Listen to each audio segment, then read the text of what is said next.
যারা এটি করেছে, বন্ধ করে দিয়েছে, তারা মানবাধিকার লঙ্ঘন করেছে এবং এটি বন্ধ করে শত শত মানুষকে কিন্তু হত্যা করা হয়েছে।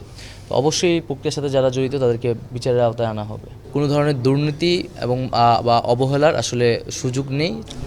আমরা সামগ্রিকভাবে এই বিভাগের যে ব্যাকগ্রাউন্ড, বর্তমান কার্যক্রম, চ্যালেঞ্জসমূহ, ভবিষ্যৎ পরিকল্পনা, সেই বিষয়গুলা এখানে আমরা আলোচনা হয়েছে।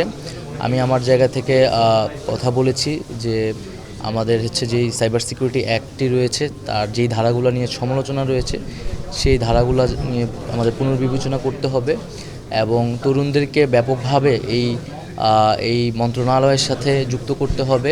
সেই জায়গায় একটি দেশে এবং দেশের বাইরে যারা আইটিতে দক্ষ এবং আগ্রহী নতুন ধরনের কাজ করতে, তাদেরকে নিয়ে একটা স্পেশাল টিম গঠনের কথা আমরা ভাবছি এবং বিভিন্ন আন্দোলনের সময় বিভিন্ন স্টার্ট আপ যারা আন্দোলনের পক্ষে, শিক্ষার্থীদের পক্ষে অবস্থান নিয়েছিল, তাদের প্রতি বিরূপ আচরণ করা হয়েছে, তাদের বিনিয়োগ বন্ধ করে দেওয়া হয়েছিল ওই সময়টিতে এবং খুবই স্বৈরতান্ত্রিকভাবে এই কাজটি করা হয়েছিল ওই সময় যিনি মন্ত্রণালয়ের দায়িত্বে ছিলেন। আমরা এই বিষয়টি নিন্দা জানিয়েছি এবং দ্রুত সময়ের মধ্যেই তাদের সাথে যোগাযোগ করা এবং তাদের সাথে পুনরায় সরকারের যে একত্রে কাজ করার যে প্রক্রিয়া ছিল সেটি চালু করা হবে এবং সার্বিকভাবে কাঠামোগত সংস্কারের কথা আমরা বলছি সব মন্ত্রণালয়েই যাতে এটা করা হয় এবং দুর্নীতির বিরুদ্ধে আমাদের যে অবস্থান, সেক্ষেত্রেও আমরা এখানে কথা বলেছি এবং শুধু আইটি সেক্টরই নয়, আমরা ভাবছি সরকারের জায়গা থেকে যে বিদেশে যেসব বাংলাদেশি তরুণরা পড়াশোনা করছে, দক্ষতা অর্জন করেছে, তাদেরকে দেশে ফিরিয়ে এনে দেশ গঠনের প্রক্রিয়ায় যুক্ত করা, এই বিষয়গুলো নিয়ে আসলে সামগ্রিকভাবে আলোচনা হয়েছে আর কি আজকে। অবশ্যই আমরা তো জানি প্রকল্পগুলোর তৈরির একটা পিছে বড় ইনসেন্টিভ থাকে আসলে দুর্নীতি।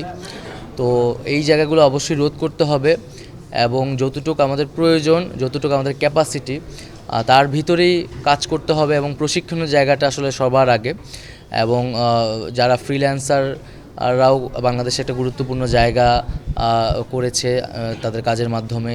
আইটি সেক্টরে তরুণরা কিন্তু নিজ উদ্যোগে অনেক ধরনের স্টার্ট আপ তৈরি করছে, তাদেরকে যুক্ত করতে হবে এবং তাদেরকে আরও ভালোভাবে প্রশিক্ষিত করতে হবে এবং একটা দক্ষ জনশক্তি কিন্তু আমাদের আইটি সেক্টরে খুবই গুরুত্বপূর্ণ এবং এই জনশক্তির উপরেই কিন্তু নির্ভর করবে ভবিষ্যৎ বাংলাদেশ।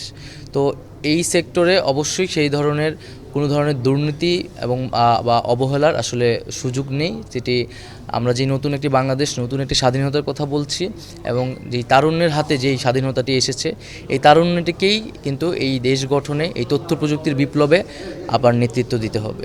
জেনমিনিতে কি আপনারা ফান্ডিংটা আবারও শুরু করতে যাচ্ছেন? যদি এটা স্বনামধন্য ছিল এবং বেশ জনপ্রিয় ছিল, তাদের ফান্ডিংটা বন্ধ করে দেওয়া হয়েছে, তো এটা আবার আমি তো বললাম যে যেই স্টার্ট আপগুলোর সাথে এই ধরনের কাজ করা হয়েছে সেই বিষয়ে আমরা আলোচনা করব এবং আন্দোলনের পক্ষে, জনগণের পক্ষে যারা ছিলেন, এই কারণে যদি কেউ বঞ্চিত হয়ে থাকে, অবশ্যই তাদের প্রতি সুবিচার করা হবে এবং তাদের সাথে যৌথভাবে আবার পুনরায় কাজ করা হবে। আচ্ছা, ইন্টারনেট বন্ধ নিয়ে আপনি একটি তদন্ত কমিটি করেছেন, সেটা হয়তো আজকে আপনি রিপোর্টটা পেয়ে যাবেন। তো এটার সঙ্গে যদি সাবেক প্রতিমন্ত্রী বা কোনো এজেন্সি, সংস্থা প্রধান যদি জড়িত থাকে, সে ব্যাপারে আপনার কোনো মামলা বা কোনো পদক্ষেপ নেবেন কিনা? অবশ্যই সে ব্যাপারে আমরা আইনি পদক্ষেপ নিব।